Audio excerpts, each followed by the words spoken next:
Hello viewers, welcome to my YouTube channel Curiosity Box. This is an ASMR video to show you the book haul that I got. Now we're both going to see these books together at the same time in real life and not on the internet.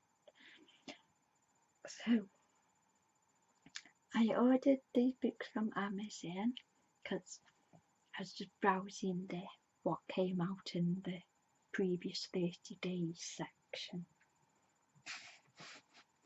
So the first book I'll show you is one I'm really excited about. I'm really pleased about because I really wanted it, and it was to be the book until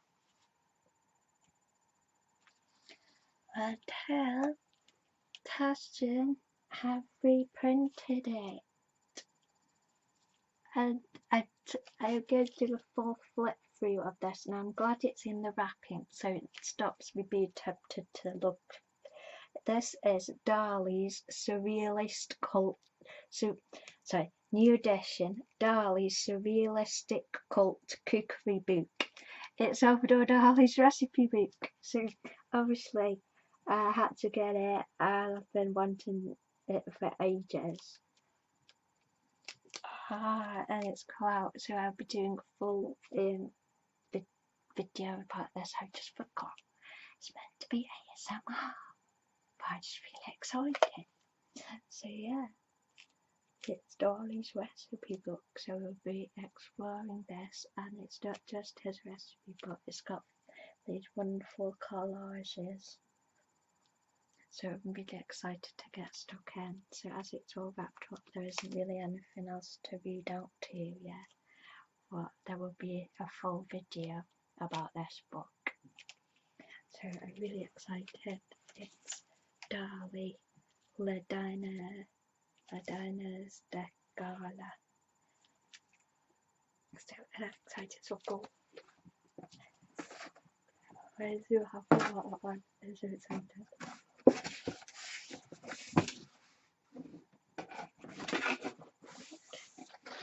So the next book is The Mysterious Benedict Society by Trenton Lee Stewart, and the sequels, and this is a box set collection that I saw, because I saw a comment from somebody saying they was currently reading The Mysterious Benedict Society.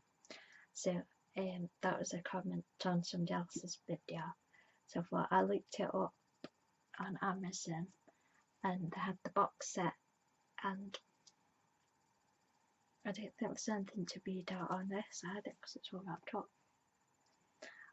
But what I gathered from the description is it's got these kids in, and they're orphans, and then there's this guy who runs this house, and they have to do this adventure, and apparently they have to solve lots of brain teaser puzzles. And one of my favourite video games is the Professor Layton games. So I thought this sounds like it might be cool, and a bit like Professor Layton with the puzzles and stuff. So don't tell me anything about it because I'll find out when I read them. So I thought it looked good, so I got The Mysterious Benedict Society.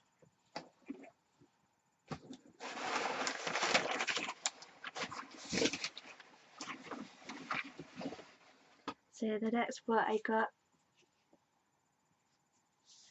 is Nick Politics Between the Extremes by Nick Clegg. So there's some quotes on the back. Here's what Ian McEwan thought: a compelling account from the inside of the strange, sad death of liberal Britain. This is a passionate plea for the centre ground, which has never seemed so remote or precious in our current political dispensation. Then Alan Johnson says, this engrossing account is written with a warmth and generosity that can't have been easy to sustain, given the trials and tribulations he recounts so entertainingly. Also on the back it says, an expose, an appeal to reason, a cautionary tale, a defence of the centre ground, an honest account, a call to arms, and fit Nick on the front. So let's read it. Politics has changed. For decades, Britain was divided between left and right, but united in its belief in a two-party state. Now, with nationalism resurgent and mainstream parties in turmoil, stark new divisions define the country, and the centre ground is deserted. As Deputy Prime Minister of Britain's first coalition government in over 50 years, Nick Clegg witnessed this change from the inside. Here he offers a frank account of his experiences, from his spectacular rise in the 2010 election to a brutal defeat in 2015, from his early years as an MEP in Brussels to the tumultuous fallout of Britain's EU referendum, and puts the case for a new politics based on reason and compromise. He writes candidly about his mistakes, including the controversy around tuition fees, the tense standoffs within government, and the decision to enter coalition with the Conservatives. He lifts the lid on the arcane worlds of Westminster and Brussels, and on the vested interests that suffocate reform. Part memoir, part roadmap, politics shows that navigating our future will rely more than ever on collaboration, reforming our political institutions, and a renewed belief in the values of liberalism. However you vote, if you want to understand politics in Britain today, you cannot afford to ignore this book. And Shirley Williams has said, this is an important book, a revealing analysis of British politics today and why it urgently needs reform. And then on the other bit of the cover it says, Nick Clegg was leader of the Liberal Democrats for 8 years from 2007 and Deputy Prime Minister from 2010 to 2015. He has been the Liberal Democrat MP for Sheffield Hallam since 2005 and was previously MEP for the East Midlands. Nick and his wife Miriam were married in her hometown in Spain in 2000 and have 3 young sons, Antonio, Alberto and Miguel. He speaks 5 European languages. And John Major says, people of all political persuasions owe Nick Clegg a debt that I have no doubt history will acknowledge. So that's his Nick Clegg's book. So kind of excited to read that. The next book is The Auditorium by David Bramwell and Joe Keeling. So that's the cover. The tricksters, eccentrics, deviants and inventors whose obsessions changed the world. So I'll read the back of the book and then the illustration on the front goes onto the back there. The Auditorium is a celebration of history's lesser-known creative mavericks, the tricksters, subversives and pioneers whose passions and obsessions prove there are no limits or rules when it comes to human potential. From the Victorian prankster who sent 30,000 objects through the Royal Mail, including his Irish Terrier, to the housewife who grew giant peanuts using atomic energy, you'll find inspiring stories of originality, verve and eccentricity, and learn how these heroic failures and visionaries reinvigorate culture and help us find new ways to understand ourselves and the world around us. Breakthroughs in thought, science, art and social organisation are rarely the product of rational thoughts. They are the children of obsession, forged in the place where curiosity and compulsion meet. Outsider artists, linguists, scientists, time travellers and architects all feature in the auditorium, each of whom risked ostracism, ridicule and even madness in pursuit of carving their own esoteric path, changing the world in wonderful ways. So obviously you can see why I was attracted to this book. So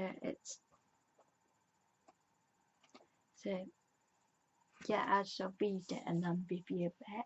So this is the book, The Auditorium. So far I look really interesting.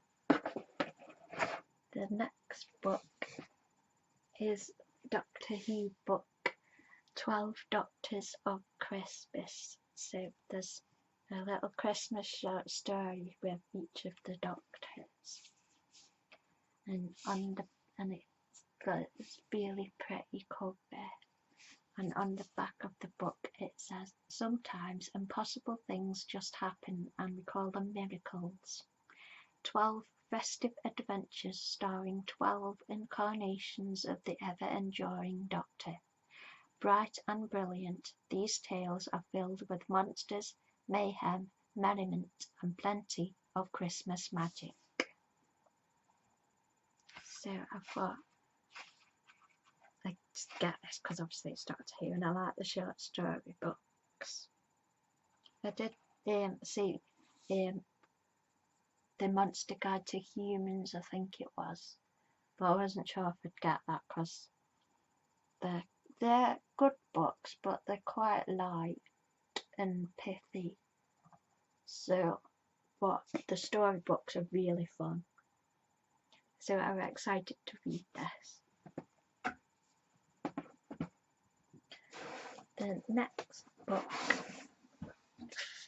is this one. It's A History of Pictures by David Hockney and Martin Gayford. And this is the cover, and this is the back cover, and the quote from David Hockney. The history of pictures begins in the caves and ends at the moment with the computer screen. Who knows where it will go next? But one thing is certain, the challenge remains the same. How do you represent the three-dimensional world on a two-dimensional surface? David Hockney. So I'll read out the inner sleeve. A History of Pictures from the Cave to the Computer Screen. David Hockney and Martin Gayford. A picture, says David Hockney, is the only way that we can give an account of what we see. But all picture makers face a common problem: how to compress three-dimensional people, things and places onto a flat surface. The results are often pigeonholed as paintings, photographs or films. Alternatively, they may be sorted by date and style, medieval, Renaissance or Baroque. In fact, Hockney argues whether they are made by brush, camera or digital program, and no matter if they are on cave walls or computer screens, first and foremost they are all pictures, and for us to understand how we see the world around us, and hence ourselves, what is needed is a history of pictures. This is that book. Informed and energized by a lifetime of painting, drawing and making images with cameras, Hockney, in collaboration with the art critic Martin Gayford, explores how and why pictures have been made across the millennia. What makes marks on a flat surface interesting? How do you show movement in a still picture? And how, conversely, do films and television connect with old masters? What are the ways in which time and space can be condensed into a static image on a canvas or screen? What do pictures show, truth or lies? Do photographs present the world as we experience it? Juxtaposing a rich variety of images, a still from Disney cartoon, the Japanese woodblock print by Hiroshige, a scene from an Eisenstein film with a Velázquez painting, the authors cross the normal boundaries between high culture and popular entertainment and make unexpected connections across time and media. Building on Hockney's groundbreaking book, Secret Knowledge, they argue that film, photography, painting and drawing are deeply interconnected. Insightful and thought-provoking, A History of Pictures as an important contribution to our appreciation of how we represent our reality. with 310 illustrations. Cool.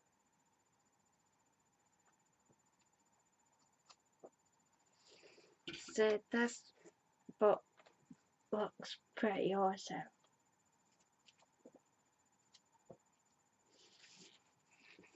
I'm really excited to read this one.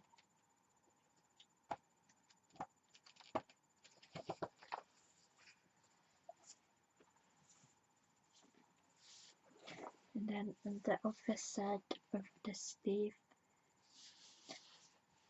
David Hockney is perhaps the most critically acclaimed and universally popular artist of our age. He has produced work in almost every medium: painting, drawing, stage design, photography, and printmaking, and has stretched the boundaries of all of them. He is the author of the best-selling Secret Knowledge, Rediscovering the Lost Techniques of the Old Masters, also published by Thames and Hudson. Martin Gayford is art critic for The Spectator and the author of acclaimed books on Van Gogh, Constable, and Michelangelo. He previously collaborated with Hockney on A Bigger Message: Conversations with David Hockney, which, together with his volume of travels and conversations, co-written with Philippe de Montebello, Rendezvous with Art and Man with a Blue Scarf, on Sitting for a Portrait by Lucian Freud, was also published by Thames and Hudson, and his website is martingayford.co.uk. So that's that book, and I'm really excited about it. And then the final book in this particular order is the Great British Bake Off colouring book with illustrations by the Great British Bake Off illustrator Tom Hovey. So before I get this, so it's got oh wow, try that as a reason. It's got lots of the cake designs from past series. I just thought it looked really fun because that's no ideas. So just colouring like those of rainbow cakes. And then in the back it says whose bake it is and from what series. So it's got like scenes like that and individual cake pictures too.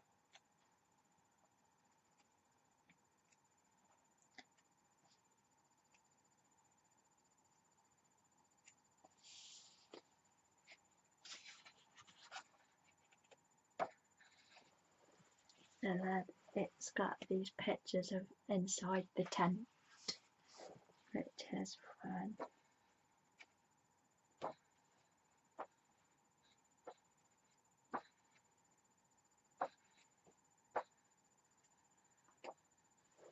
And then where's the square?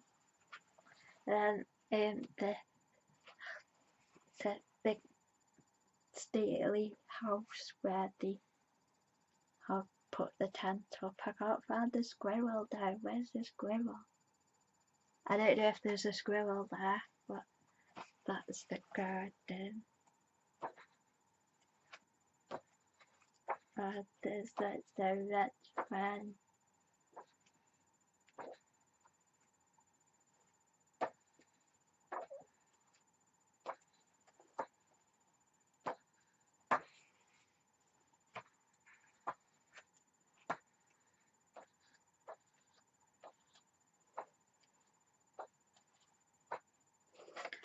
This the picture that sort of prompted me to say, yeah, I do want it, yeah, because you can colour in all the different plates and all the different mugs and jugs and things.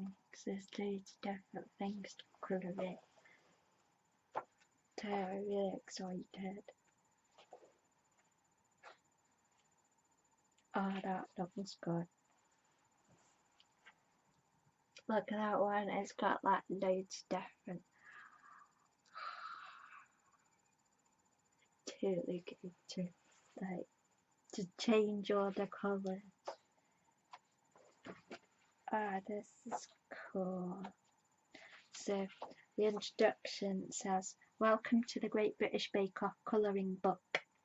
Baking itself is relaxing, but you don't need to be an expert in the kitchen to relax by colouring in or even adding to the illustrations in this book. And there's no reason to worry about burnt cakes or soggy bottoms when you focus exclusively on decorating. This book celebrates all that we love about Bake Off, and that includes the tent, the meadow and British summer, as well as beautiful bread sculptures, tiered cheesecakes, Black Forest gateau, baked Alaskas and biscuit towers. You can decorate entire batches of buns and eclairs as the bakers do on the show. At the back of this book, you'll find an index of which bakes from the TV series inspired a visual Bake-Off illustrator, Tom Hovey. You may well recognise a lion, a dragon, the Moulin Rouge, and other favourite bakes from the show. On your marks, get set, colour in! So much fun. So yeah, that's my current book haul. So I hope you have enjoyed this video and thank you for watching. Yay!